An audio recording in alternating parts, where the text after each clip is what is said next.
negative thoughts train your brain for negative attitudes. Their complaining kept them from the promises and the things that the Lord had in store for them.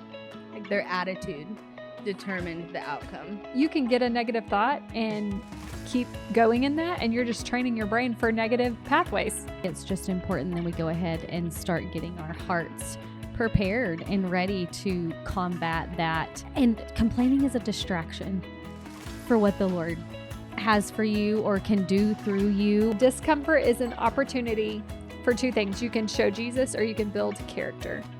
If you're struggling with just this basic thing, then when things get harder, and they will, like, how are you going to handle that?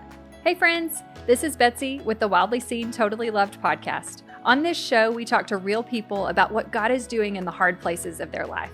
We know these testimonies are going to encourage your faith, so we hope you enjoyed today's episode. Big shout out to Top Hand RV Park for being season 4 sponsor of Wildly Seen, Totally Loved. Welcome to Wildly Seen, Totally Loved. Today we have a special episode for you. It's just about something that I think women struggle with. And so today we've got Katie Pacheco joining us. If you don't know Katie, she's awesome. She has a brand new baby. Darren, our studio producer, all the things from Howdy Media, it's his wife, and she leads worship in Anson, does all the amazing things. So we're happy to have you today. I'm grateful And to be she's been on before. This is round 2. Yeah. Yeah. Different But y'all have me back. She's never been a solo. No, that's true. So this You is weren't fun. a solo. Yeah. This is not really a testimony podcast. No. This one is just more about just this struggle that I think women face. So we're going to talk about complaining. Yeah. And I tried to sugarcoat it a little bit, but you can't. It just, we're going to rip the Band-Aid and we're going to get into it. Get after it. So Katie is a perfect choice for this because she has a natural joy and positive Light attitude about her. Yeah. So it's nice to be around people like that. We're going to kick this off talking about the Israelites in the wilderness. So let's do it. in Numbers 14, I got to go back a page. Hang on. Y'all are flipping. I'm clicking. Yeah, all good, all good. So the Lord said to Moses, "Send out men to explore the land of Canaan, the land I'm giving to the Israelites." So God gives them land. They're supposed to go explore it, right? You would think they would come back with a pretty great report. Well, here's what happens. In verse 27, this is their report to Moses. "We entered the land you sent us to explore, and it is indeed bountiful country, a land flowing with milk and honey." And they show the kind of fruit that it produces, but they say there are powerful people who live in large towns that are fortified, and we even saw giants. And so they're also being real about what's happening in the world around them. Okay, but then Caleb tried to quiet the people as they stood before Moses. He says, "Let's go at once and take the land because we certainly can conquer it." I mean, that's a cool attitude. Like he's saying, God gave us this land, let's go. Yeah. So he's not worried about the negative things there. But the other men who had explored the land with him disagreed. "We can't go up against them. They're stronger than we are." So they spread this bad report about the land among the Israelites. "The land we traveled through and explored will devour anyone who goes to live there." So that's the report that they're spreading through the people. And of course, the people buy in. So the whole community begins weeping aloud and crying all night long. "If only we had died in Egypt or even here in the wilderness," they complained. And my goodness, can we not relate to that? So let's find out what happens to the people because they're complaining. Basically, the whole community tries to stone Joshua and Caleb, the only two that are ready to go take what the Lord's given them. But then the Lord responds to all this and he says, "I will pardon them as you've requested." Moses speaks on the people's behalf. "But as surely as I live and as surely as the earth is filled with the Lord's glory, not one of these people will ever enter the land." And then he said, "They have tested me and refused to listen to my voice. But my servant Caleb has a different attitude than the others, and he has remained loyal to me. So I will bring him into the land he explored." And I just love that. Yeah, that's so cool. So what stuck out in there to you guys? How do y'all feel about Their that? complaining kept them from the promises and the things that the Lord had in store for them. Like their attitude determined the outcome. It's like when like Caleb, he had a positive attitude and saw the good and chose that. And because of his obedience and his attitude, God delivered, brought him into that.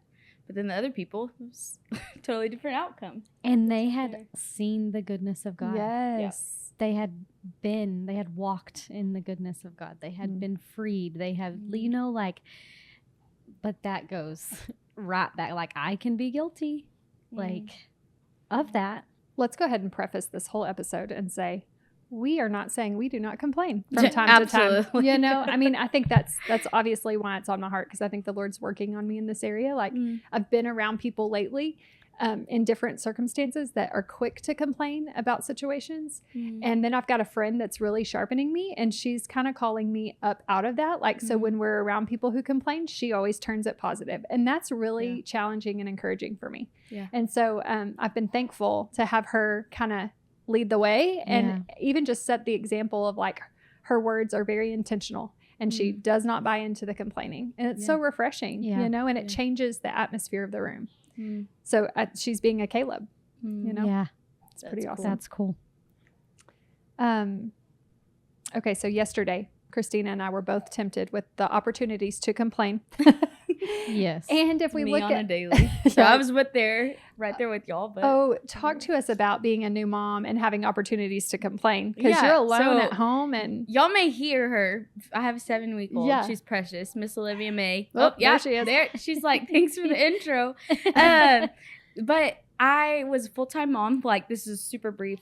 A full-time, not mom, but now I am.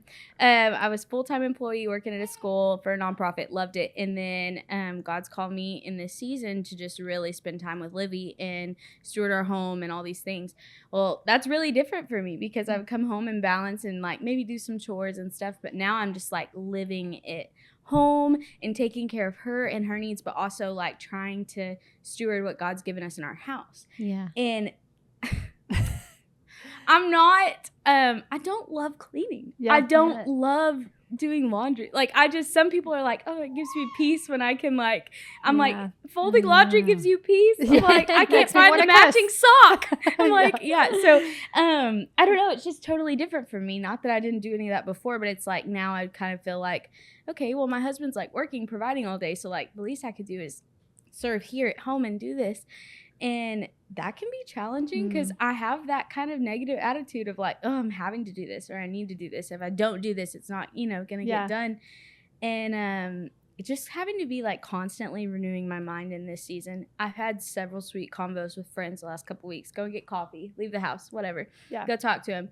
And they've asked me in motherhood, like, what's something that you, like, didn't know that it was going to be such a challenge, but, like, you're having to do. And I've been, like, literally renewing my mind. Like, whether it's something that happened with Livy in the nighttime, like, not carrying that into my next day. Yeah. And, like, determining my attitude of how I go about it the next day. Like, nipping it in the butt there. Yeah. So that's been something cool in this season, that it's just, like, a sweet reminder of the Lord. Is like, you don't have to, like, walk in that. Like, if you're struggling with it, like, just lay it to me. And a really, like, simple practice that somebody, like, it's simple, but it's hard in the moment, is in those moments where you're facing the, like, I'm having to do this, or, like, this is, like, I don't know, kind of that negative attitude about, like, for things that I'm doing, like the house chores and stuff, is switching and having a heart of gratitude and saying, like, Lord, I'm so grateful that I get to do this. I'm so grateful that I have this house to steward. I'm so grateful that I have this precious little baby where I'm having to match all her onesies, and, like, just having a heart of gratitude, and it totally changes your mentality. Your perspective. Yeah, on everything. What you're doing. It's so sweet. I'm so grateful for that lesson. Well, I think it's all of us, no matter what season we're in, but I just think that it's a mind game. Yep.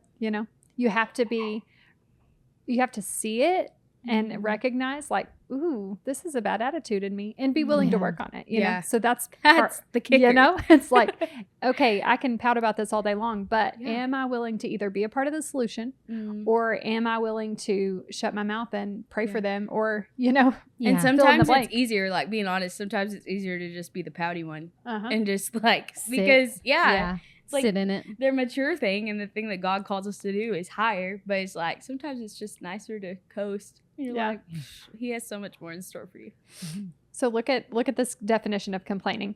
It's expressing dissatisfaction, annoyance, or discomfort. And all of those things are a result of the fallen world that we live in. And, that's the problem, though, is we don't like being uncomfortable. We don't like hard things. Yeah. And so I think that's where we either have that opportunity. Like, I just feel like there's such a temptation when adversity arises. We can either complain or we can take it to the Lord. Yeah. You know, it's such a trap right there to start complaining. Any thoughts, Nina? I was just, like you were just saying, like discomfort brings complaining. I think complaining and worrying also go hand in hand. And like we have like change is uncomfortable, and uncomfortable brings complaining. And we're fixing to walk into a season of change for like school starting and all of those things. And I think it's just important that we go ahead and start getting our hearts prepared and ready to combat that. And complaining is a distraction for what the Lord has for you or can do through you. Or like if you're busy complaining about the season that you're in, like, can you steward the people around you well? And that's good, where you're called to. And so I think it's just important for us to go ahead and start getting our hearts prepared for the busy season coming up of school and sports, and even in your world of potentially like working part-time or whatever your situation may be. I'm sure there's some change coming with a new fall season coming. 100%. Yeah, and I love that. Like, we don't have to do that in our own strength, and we don't have to do that on our own. Because, like, it says prepare your heart, and you're like, what does that look like? It's like leaning into the Lord's presence and being like, hey, I don't know what's ahead, but, like, he aligns our steps. He's the one that lays it in front of us. He goes before us, and so it's like, Lord, like, you know what's coming. You know the desires of my heart. You know where I'm at right now. Like, help me in a way that I can't help myself. Like, the Spirit steps in a way that we never can. Yeah, for and sure. So it's like, you're not going to have to do that in your own strength. That's like, good. He'll step in and help you walk through that new season. But okay, let's talk about what are some common things we complain about. Don't start complaining. Just say the things, the topics of things we typically complain about. I already said chores. Yeah. Our husbands. Yes, marriage, kids. Feeding. Yes. The baby. Feeding at 2:00 in the morning. Yeah, that's a complaint right there. Yeah, I'm like, okay. The actions of other people. Yeah. Oh, yeah, that's a good one. Injustices, like in the world, like, you know. Saying like, well, that's not fair. Yeah. Like, that is probably one of my biggest pet peeves is people saying that's not fair. So I try not to let that come out of my mouth. I don't really think that I do anymore. No. Probably once have in my lifetime. But like, that's not fair is complaining about your situation. Like, that's part of life. Like, enjoy your life and quit comparing yourself to other people. I was about to say comparison and idolizing like certain things can like, start a complaint heart, or however you want to say that. Yeah, for sure. That's a whiny heart. You know? Yeah. Oh my gosh. So I learned this from my grandpa. He's so sweet. Talking about whining. This. It's just like, it's such, I can learn so much from it. And I just had this little thought, but he always talked about bringing out the whiny horn. And so, like, we grew up going, like, on a boat, like, and we would go boat, and he'd, like, do this, like, with the tube and everything. But if somebody started complaining, he was like, I'm going to pull out the whiny horn. And all of us were like, because we knew we were going home. Like, the whiny horn was, like, that was it. Did you have a literal horn? He had, literal air horn. Oh, an air horn. I love it. Yeah, because I we're was at the picturing lake. like So a like, horn. Like, oh, no. blow the horn, you know, like, no. But he would, like, I don't know if I actually like ever if he heard blew the the horn, it was time to go home. Yeah, but it was that effective. It was, That's I don't cool. think I've ever heard the horn, but it was always like, do I need to get the whiny horn? Like, and you're like, y'all that's need it. to snap out of it. And complaining starts at such a young age. Oh, like, yes. Such a young age. And it's like, even when that drove me crazy about my kids, but I also have to like remember to have grace because I can be complainy too. But like, you can be doing something so fun for them, or you're on vacation and it's like a vacation for them, and you're doing all these things and you're and they're like, well, you only let me have one Pop-Tart. And your whiny kid voice is my all-time favorite Christina voice. It's always been. Not even with kids, because Libby's the not best. old enough to do that, but I definitely see that. But even like Darren, for instance, like he's shopping. So like his favorite thing is straight up going to Best Buy. And I'm like, geek alert. Like, I don't want to go. I want to go to like somewhere. It's like other the equivalent boutique. of Luke shopping at Lowe's when we were doing our house. I was like, I'm never stepping foot in Lowe's again. It's so easy to walk in there and be like, yeah, sure, that's a great camera. Like, whatever. Being so passionate about it. Your kids, the same thing. You're like, you plan this whole day, go to the zoo, and they're like, it's so hot. You're like, we're having enjoy fun. this zoo. Enjoy it. Yeah. And the Lord, like, I have this like beautiful life. Yes. And I can sit there and start complaining because there's one inconvenience in my house that I don't like. And he's like, Christina, you're at the zoo. And he's like, yes, you're at the zoo. I took you to the zoo. You have a patio that you sit out there with me in every morning, and there's like a pool in your backyard, and like you have this really sweet, kind husband that gets on your nerves sometimes. But you have these children, and like what? And you're complaining because you have a toilet that makes a smell sometimes.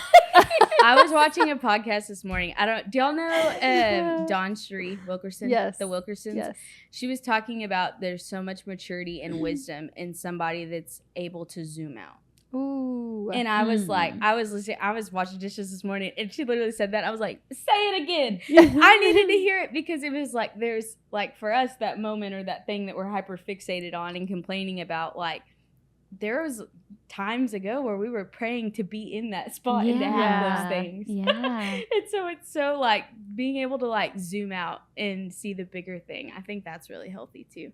But that was a little nugget I learned this morning. I was like, okay. I love that. And I think it's healthy to have friends and colleagues around you that when you start complaining, they are there to be like, hey, I feel like we should talk about that. What are healthy ways to call people out? Oh, because that's so good. I don't know. Like sometimes for me, I get anxious. Like I'm like, I don't want to hurt their feelings or step on their toes, but holy cow, I cannot also stand to be around this all day. And I love you as a person, so I want to call you higher, but like how? Hey friends, let us tell you a little bit about our season 4 sponsor and friends at Top Hand RV Park. Top Hand RV proudly lays claim to the quietest RV park in Albany, Texas. Nestled in a quaint residential neighborhood and conveniently located within walking distance to the city park and the swimming pool for littles. Overnight and long-term full-service hookups with military and first responder discounts available. For more information, visit their website at tophandrvpark.com. Thanks again to Top Hand RV Park for sponsoring Wildly Seen, Totally Loved this season. Now, back to the show. Okay, there's lots of facets to that, but I think first, like, are you prompted by the Holy Spirit to do that? Because then it'll be received right, you know? Also, like, you can do it gently. You can, you don't have to be like, shut up, bro. You know? But you could say, fleshly, I want to say. Yeah. But you could say, like, hey, I get you're frustrated, but hey, let's just focus on this. And, like, turn the ship. Pivot. Yeah. Because it can I'm not be saying I know the very answers to all that, but well, and it can be easy to join someone in complaining. Like it can be real easy to jump on the complaining bus and like full force get in the middle of it. You're an educator. We can fall off the cliff together. Teachers in a school. So that's a lot of women in one spot. I had a professor in college, and she said the most dangerous place is the teacher's lounge. Yeah. And I said, what do you? Yeah, you're like, no way. Like community builds there. Like I'm thinking all like, no, like this is. And then you sit there, and I'm like, yeah, it just feeds. I had to stop eating lunch in the teacher's lounge for a season. And in fact, the lady we just saw, hopefully she'll listen to this, and my co-teacher, she and I decided to start eating lunch in our rooms together. And we had so much fun. It was amazing, and so there would be times where we would go in and eat with everybody. And then if it got negative for a few days, we'd take a break, or we would build each other up, or we would turn the conversation positive. So having a partner, like teaming up together that were like-minded, we were just like, we're not going to go in and do this. Or we would, point out something good somebody did in the classroom instead of something negative. And so power in numbers, Yeah.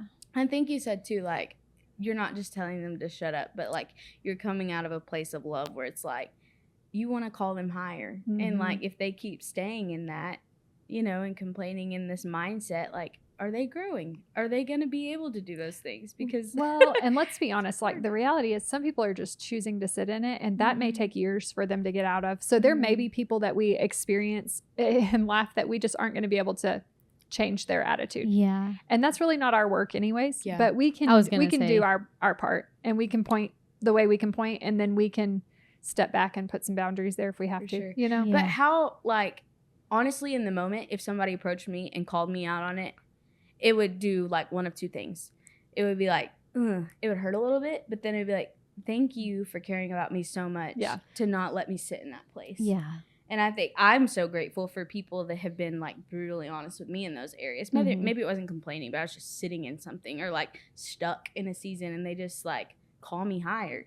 And I'm like so grateful for that. So I love that, the relationship and that partner to get to do that with. That's so cool. So your circle matters. It does. Absolutely. Let's talk about this. Are you, each one of us, are you a natural negative person, or are you a natural positive person? Like half glass half full, glass half empty gal? Which one are you? That is always confusing. The glass half full or glass half empty. Is it which one's what?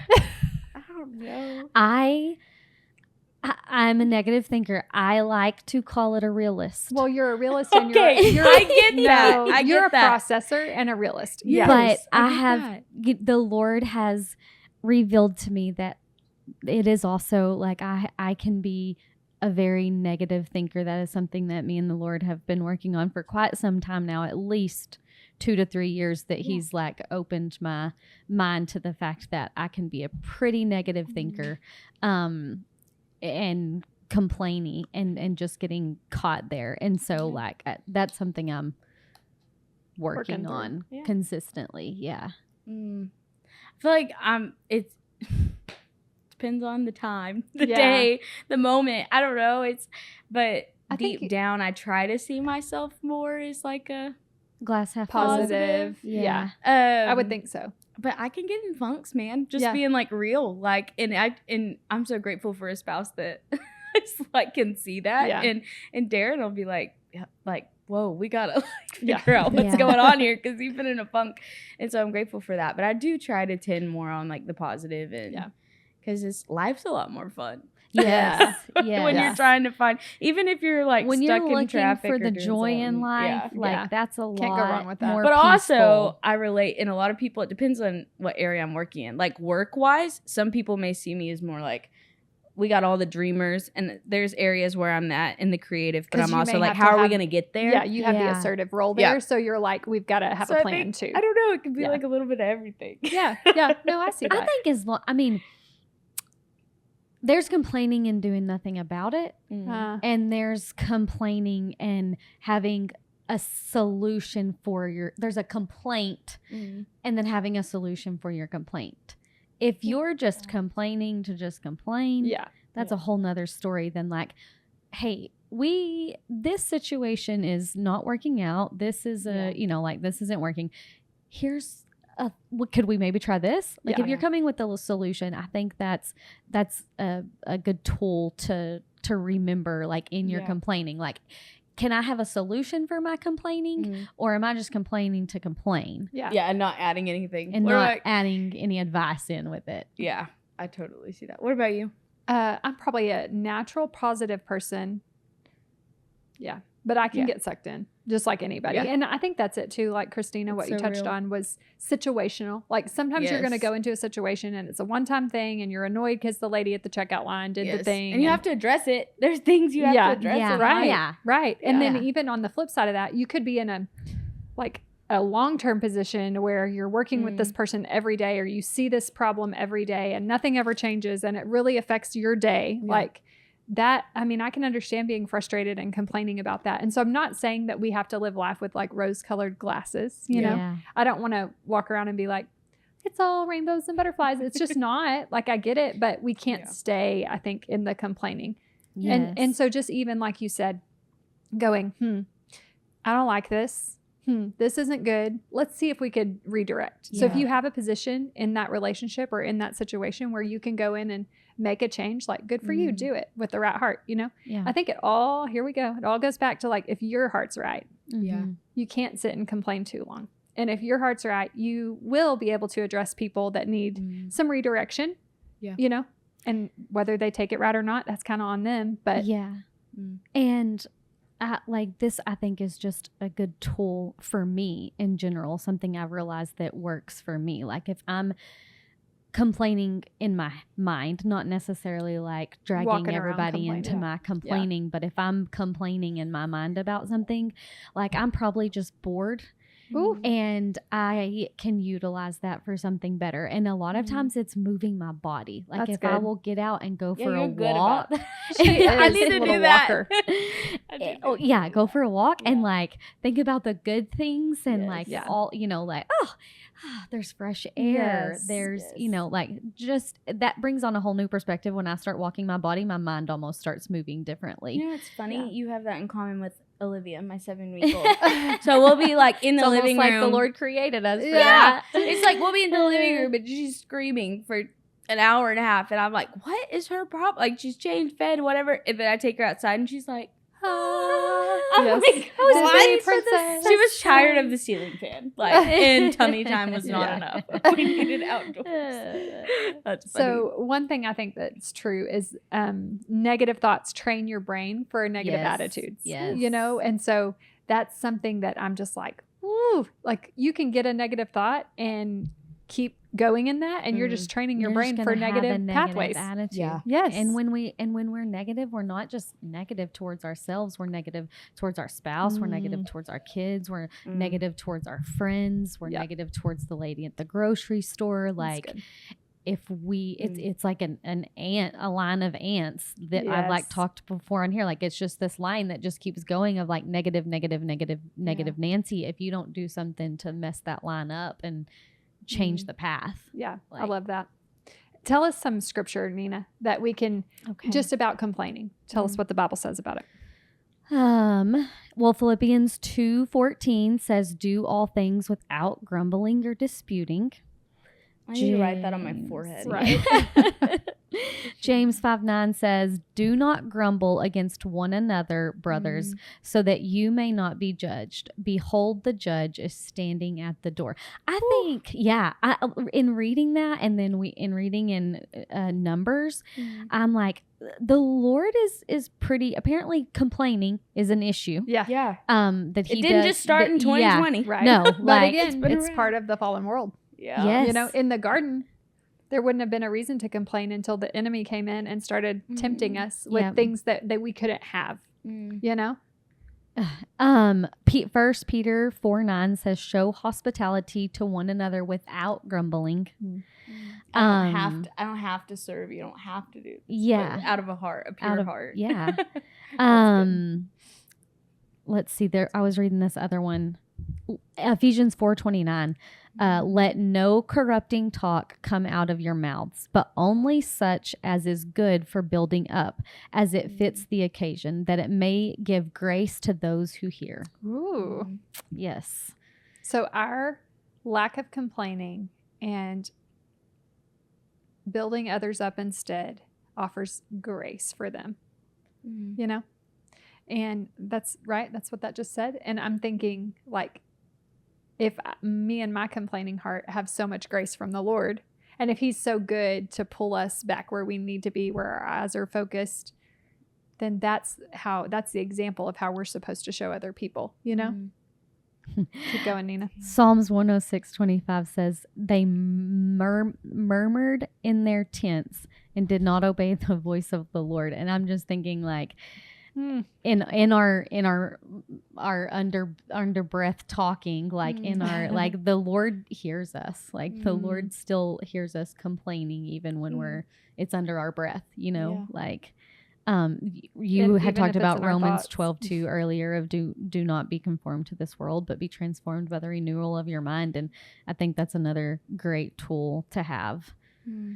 Philippians 2:14-16 says, "Do all things without grumbling or disputing, that you may be blameless and innocent, children of God without blemish in the midst of a crooked and twisted generation, among who you shine as lights in the world, holding fast to the word of life, so that in the day of Christ I may be proud that I did not run in vain or labor in vain." Man, y'all, that verse right there just revealed so much to me, and it highlights like this worldly battle that we have with this. I've never, I feel like there's all these like bolded sins and things, but just like this almost secret attack of the enemy, of how when he comes in and can get rooted in our mind, and it's like that's what the world wants us to be in. And God calls us higher. He calls us to not be of this world. And so it's like we like when we're feeding into that and giving into that, like we're not obeying what he commanded us to do, to step out and be different in that. But I don't know, all these scriptures, and complaining is almost one of those little sins. Sneaky. Yeah. A sneaky sin that nobody's going to go around and say, Nina, you're such a sinner. I heard you complain the other day. You know what I mean? But it becomes the root of total bitterness, destruction, and all sorts of things. That could be a whole podcast, is sneaky sins that no one talks about, because there are so many I'm learning that nobody ever talks about, and I'm like, I've been struggling with that or for that years. We've not even recognized, like, hey, that's a sin, because it turns me away from the Lord. It takes my eyes off of the Lord. Gives me blinded eyes. Yes. That's good. Okay, so I think we're not really wrapping up, but to kind of point us to the next part of this conversation, we can either be part of the solution or we need to learn to be quiet. Okay. And so we have a scripture to back that up before we move on to our next little part here. So it's 1 Thessalonians 4:11 through 12. And this is a scripture quoted from one of our guests early in the spring, Maury Smith. She used this as her life verse. And so it says, make it your goal to live a quiet life, minding your own business, working with your hands, just as we instructed you before. That's one of my new favorite verses since she said that day. I was like, I didn't even know that mind your own business was in the Bible.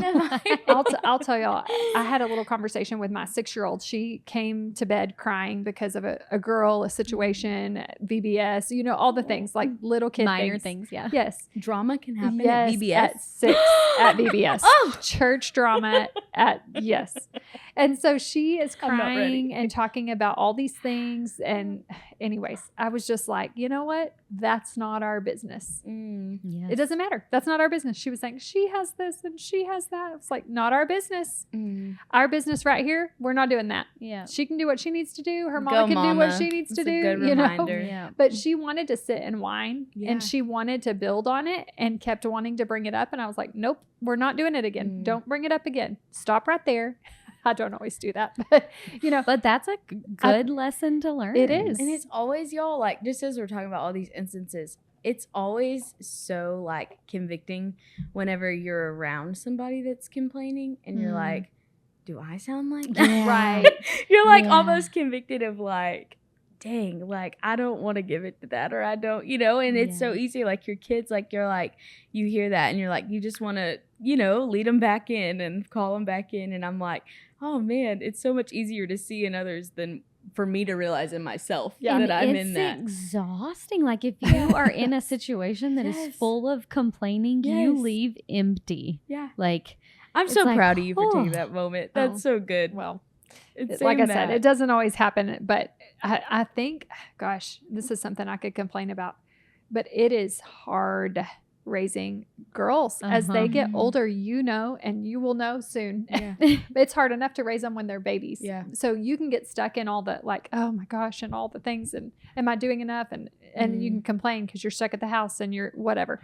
But I'm just saying, like, to be intentional and to train takes work. And it is exhausting, but it is the most worthy and fruitful thing. And I feel like I've grown in that in the last year, maybe. I've just been more intentional with things, and it's changed a lot of things in my girls. So let me speak to the other side of this, because being a daughter and being an adult daughter, I'm telling y'all, being at home, I've probably listened to 15 podcasts a day. And there was another one I was listening to the other day, and she was talking about being a daughter and when your parents hold you higher and they call you to do those things, in the moment how we're so like, ugh, like they're just so controlling, or they're just so like, they're not letting me speak my mind or my voice or whatever.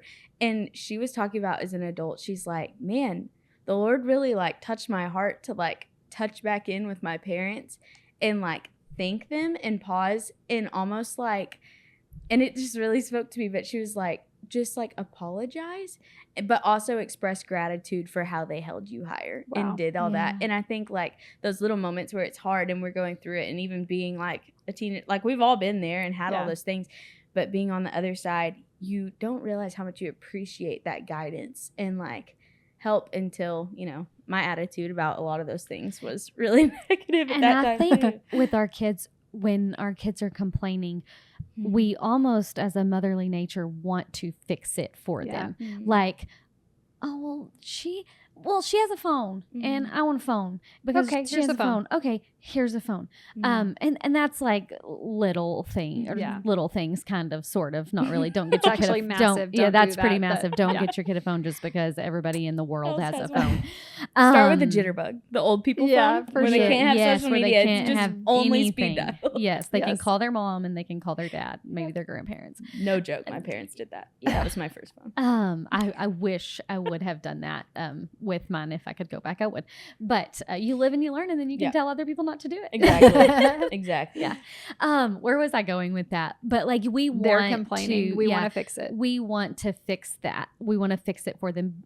But really, and what I've learned, and this was totally the Lord, not Christina, of like, hey, let's think about like, it doesn't matter what they have and how much they grow in the popularity because they can do this or but they can do that. Like, you've got to love yourself for who you are.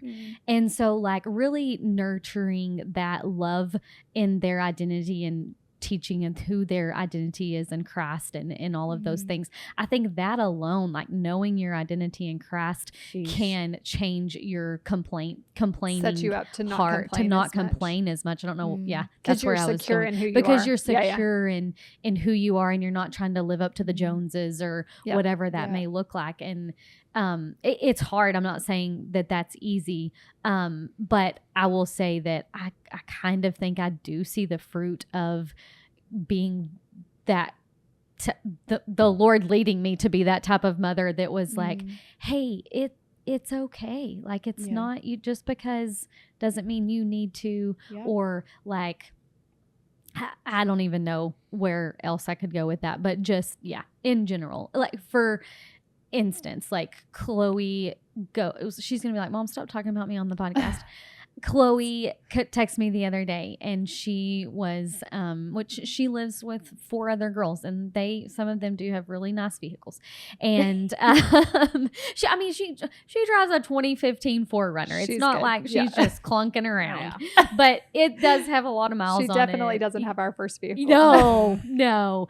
And she messaged me, and she was like, my car's falling apart, and it's literally falling apart. And like, I want to get her a new car. Like, I do. I'm like, I want to get her a new car, but I'm not where I can just go buy her a new car right now. I don't even have a job. And but I'm like, well, I know I saw it the other day when I was there, the fender's coming off, and she's like, yeah, like literally falling apart. And I'm like, just go pop it back on. And she was like, she just kept complaining about it. And I sent back like, what's your solution? Because I've thrown all the ideas at you. Like, what's your solution? Well, I think I just need a new car. Can you afford a new car? How do you get there? And she's like, how do you get there? I don't know. I don't know how to work budget. So I'm like telling her how to work budget. And I said, a new car's probably going to cost you about $500-$600 a month. Yeah. And conversation ended. Like, she's finding her little forerunner. But I'm just saying, like, perspective and like, hey, also like, hey, well, what's your solution? If you're going to complain, what's your solution? Like, let's build some tools here. Yep. I think that's a good word right there, because I do think that that's a good point. You could even make in public. Like, if you have this group of people complaining about this thing, like, okay, what's your solution? Like, it really puts your feet to the, what's it called? Fire. Put your feet to the fire. There you go. I was like, there's a saying about that, but I don't remember it. I love that. So this morning in preparation for this, I read a Devo to the girls using the scripture that's been on my mind, because this has always been one of my favorites. So Jeremiah is complaining to the Lord. He's questioning the Lord's justice. And so he says, let's see. So he says, Lord, you always give me justice when I bring a case before you. So let me bring this complaint. And he says, why do the wicked prosper? Why are evil people so happy? And he goes on and complains some more. And this is the Lord's reply. It says, the Lord's reply to Jeremiah, if racing against a mere man makes you tired, how will you race against the horses? If you stumble and fall on open ground, what will you do in the thickets near the Jordan? And so there's two things to that. I feel like the Lord was calling him out and just saying, hey, if you're struggling with just this basic thing, then when things get harder, and they will, like, how are you going to handle that? But also it's that higher call. It's that moment of like, okay, Jeremiah, like if you're racing here with men and you're tired, like I've got more for you. And if you can't handle this, like let's level up, And Jeremiah was comparing there. Oh yeah. Yeah. To the wicked. Yeah. Yeah. To the wicked of like, why, like here I am being faithful or whatever to you, and the wicked are just prospering. Like they're prospering. So that was him comparing himself to, in comparison's a thief. I literally told the girls this morning, I was like, look at this ground. We were sitting on the patio. I was like, look at this ground. It's flat. It's smooth. And God's saying, like, you have smooth ground right now and you can walk on that. But if you're complaining right here, then you're not going to be able to handle it when things like when rocky. You have to go walk through the pasture right over there. You're not going to be able to do that because your mind is going to be going, I can't do this. This is too hard. You're going to be looking down at your feet and you're going to be stuck. But if you're on this smooth ground right now and you start training yourself to go, I'm going to get my eyes up. I have purpose. God has something for me. So I'm going to, then I'm not a victim to my situation. For sure. Then when you get to the thicket, you can go, my eyes are up. I know God's going to bring me through this because he brought me through before, Yeah. And so, gosh, I told him multiple times, so we can't be whiny and we can't be complainers. And then we ended up going to my mother-in-law's house and she goes, well, what Devo did y'all do this morning? And I said, girls, what did we do? And they were like, I don't remember. I was like, you do remember. Ren was like, something about horses. I was like, Lord, you better be planting the seeds. You do the work because they're not listening. Oh my gosh. Okay, no. That reminds me of a tiny funny story real quick, but it's just like a visual to me is when Darren and I were in college, we rode bikes everywhere. Like that was date night. Like fun. We'd get on our bikes and we thought we were it because we bought these electric bikes off Facebook Marketplace. So fun. So like if you got tired, you could just whatever. So we were riding like 10, 12 miles. Like we would go from Hardin Simmons all around town. So we went on a family trip to Ruidoso, New Mexico. And so we were like, we've been riding bikes like every night for hours. Like we've been going up hills. Like we could definitely take on a mountain bike trail. Oh my gosh. Let's just say homegirl, like I was using electric bike to get around the Lunsford or whatever at ACU. You can't use the electric bike to get up Ruidoso mountain trails. And so I was like, I definitely needed some more prep time down here before I was ready to go. You were stumbling in the safe place and you didn't realize it. Then you got in the thicket. God was like, you've been hung out there about a decade. I love it. So I wrote this down earlier. Discomfort is an opportunity for two things. You can show Jesus or you can build character. And so I think if we reframe discomfort and we get out of the complaining mode and we start like instead of, saying we're going to tackle the mountains of Ruidoso, we just get intentional with right here, right now. Yeah. And we say, hey, it's uncomfortable sometimes. It's hot sometimes when we're walking on this smooth area, but also like, what is God wanting to show other people right here? How could we show God's power to other people in this situation? And what character could I be building right now? Is it endurance? Is it preparing me for the thickets? Is it preparing me for the next thing the Lord has for me? Yeah, and people are watching how you handle that season. That's good. Like I always talk about people are going through, and so many testimonies on this podcast. They're so beautiful, but holy cow, are they hard. Yes. Yeah. And it was like, how do you handle your hard? And people are watching how you're going through all those things. And for me, it's so easy to like get my mind on like things way in front of me. Future, and I like hyper fixate on it. And I'm like, how can I get that now? And it's like, if I don't go through all the other things, there could be something really beautiful that I'm missing out. And that somebody learns, through that and how I'm handling that and tackling it. I don't know. I'm glad you said that because real quick, I I wrote this down too, like thinking about just walking on smooth ground and just being thankful, like being grateful is part of combating complaining, right? But I've got people in my life this morning. So as I'm telling the girls, don't complain, don't be a whiny honey. Like I've got women in my life who are sitting and having a chemo treatment today. Yep. You know, and like just thinking about if you're alive and you're breathing, and even if you're in a bad situation, even if you're sitting and having a chemo treatment, I bet there's worse places you could be. Yeah. And if you're alive and breathing, I feel like there's lots of room for gratitude. And so my question to you guys to close this out would just be, how do we battle the complaining attitude?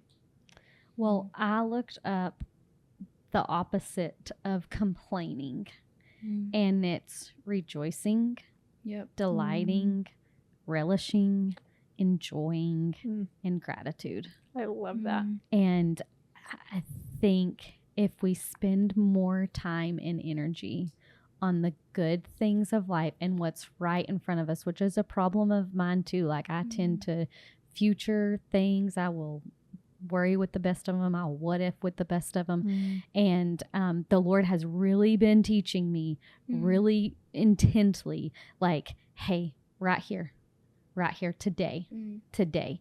And I think if we would rejoice and enjoy the day in front of us instead of complaining and worrying about what everybody else is doing and how everything else is, we would find more peace and more joy. And we would be able to share the gospel more. Like we would be a light for the kingdom and live a simple, quiet live life a and simple, mind your own business. I love that. I think this tags like right on to what you were saying, the posture of your heart remaining in something regarding gratitude and thankfulness. Because when you're focusing on all that the Lord's done and you're thinking of, you know, all the other things, like it's hard for that to come. See, this is mama brain, y'all. No, I was telling Betsy, hard. I can't even remember sometimes Well, what I said 5 minutes ago. It's hard to complain and have a grateful heart at the same time. Oh, they can't really coexist. Exactly. So. Natalie Grant said that one day, but she was talking more about anxiety, but it all kind of like, it was talking about negativity. It's like literally gratitude and negativity scientifically cannot be in the same place. Coincide. In your brain. Awesome. I was like, that's so cool. So like when that's the posture of your heart and that's what's residing in you, and then you're constantly sitting and renewing, like I think it pushes that darkness out. That's good. It's like it can't live there. Yeah. So that's good.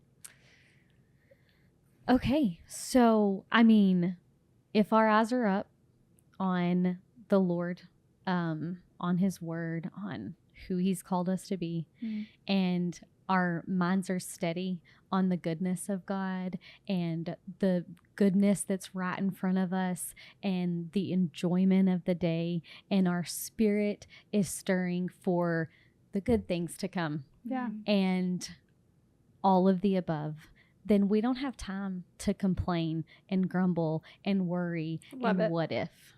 So let's do it. Eyes up, mind steady, spirit stirring. That's good. Love it. Go be a Caleb, you know? Yeah. Go be a Caleb. Okay. Thanks for joining us. We'll see you soon.